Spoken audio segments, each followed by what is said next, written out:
समाज जी आरक्षणाची मागणी करते तर त्यांना आरक्षणाची गरज आहे असं तुम्हाला वाटतं का सर? जो गरीब आहे त्याला असणारच ना.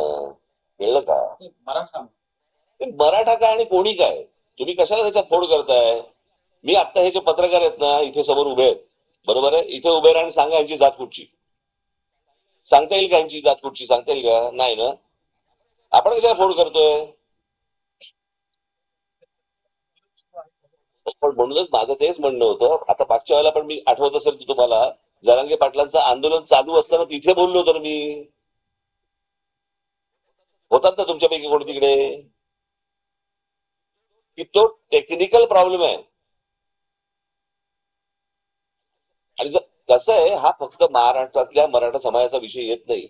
एक जर विषय आला तर बाकीच्या राज्यांमधल्या ज्या इतर जाती आहेत त्यांचाही विषय येतो बरं. आणि त्या बाकीच्या राज्यांमध्ये कोणी काढायला तयार होत नाहीयेत. समजा जातीय मतांचं राजकारणच सगळे पक्ष डोळ्यासमोर ठेवले ना. सगळ्या पक्षांचा एकच अजेंडा असतो, जातीय हे बघा, राजकारण. माझं असं म्हणणं आहे, माझं सांगणं कोणाला आहे? राजकीय पक्षांना नाहीये. माझं सांगणं समाजाला आहे की हे जे विष कालवतायत, ह्या विष कालवण्याला तुम्ही थारा देऊ नका. एवढंच फक्त माझं म्हणणं आहे.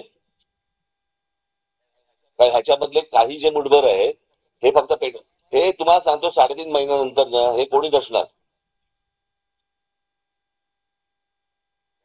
त्यांचं काम आटपलेलं असेल. विषय नीट समजून घ्या. आणि बघा, तुम्ही माझ्याकडनं काही बदलून घ्यायचा प्रयत्न करत असाल, मी बोलीन पण इतके अज्ञानी पण दाखवू नका. हा,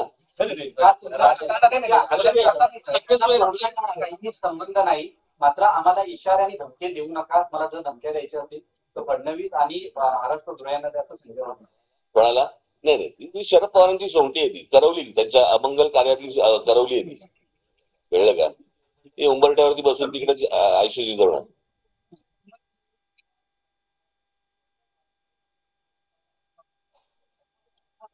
काय काय काय सर? बिहारचा